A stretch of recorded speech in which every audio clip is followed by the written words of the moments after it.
Good morning, everybody, and welcome into Matt's first podcast episode of Strategic Management Podcast. So, for the first episode today, we're going to be talking about Porter's 5 forces.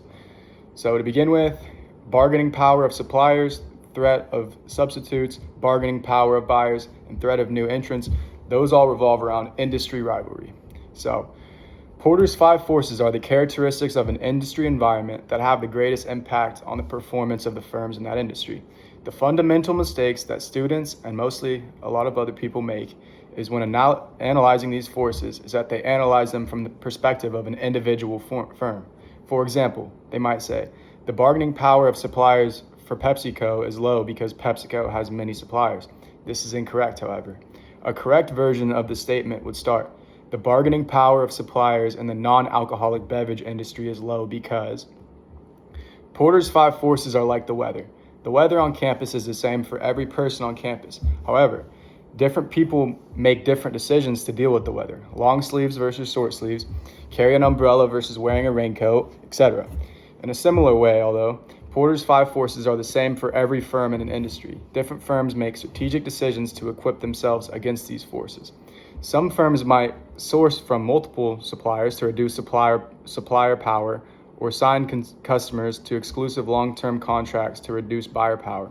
When performing Porter's 5 forces analysis on behalf of a single firm, each force must be analyzed from the perspective of the entire industry before any discussion or analysis of how that firm is equipped to deal with that force.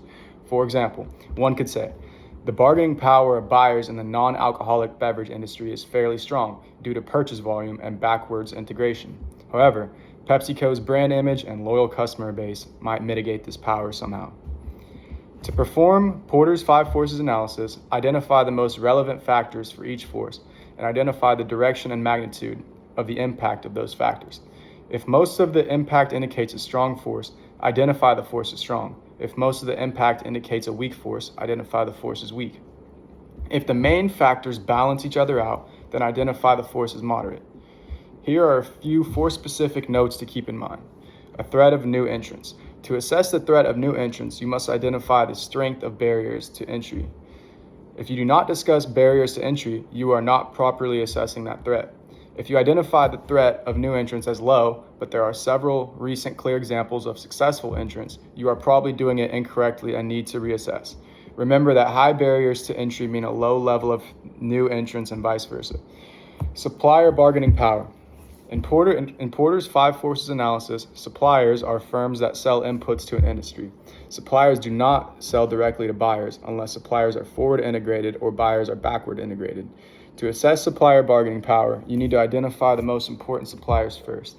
Then you can assess questions of the relative number of suppliers versus number of firms in the industry, differentiation among suppliers, forward integration by suppliers, or backward integration by industry firms, etc. Buyer bargaining power. In Porter's 5 forces analysis, buyers are direct customers that buy products or services from any industry. Buyers do not buy directly from suppliers unless suppliers are forward integrated or buyers are backward integrated. To assess buyer bargaining power, you need to identify the most important buyers first. The first mistake that most analysts make is only looking at consumers. Consumers are very often not the buyers that should be analyzed. For example, with PepsiCo and the non-alcoholic beverage industry above, consumers do not buy directly from non-alcoholic beverage manufacturers. So an analysis that focused on bargaining power of buyers of consumers in the industry would be extremely flawed.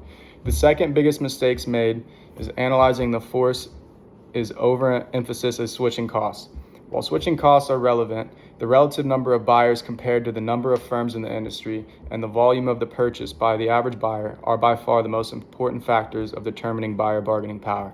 For example, in many retail industries, there are thousands or even millions of buyers, making it relatively small number of purchases each year. Retail consumers rarely have any power. Another threat is the threat of substitutes. In Porter's 5 forces analysis, substitutes refer to products or services sold by firms outside of the industry that customers could choose instead of products or services sold by the industry. Substitutes for the non-alcoholic beverage industry include tap water or alcoholic beverages, for example, not different options for non-alcoholic beverages you would find at a convenience store or supermarket. The intensity and threat of rivalry. In Porter's 5 forces analysis, rivalry refers to the intensity with which firms have to compete with each other for customers. Most students make the mistake of claiming that every industry has strong rivalry.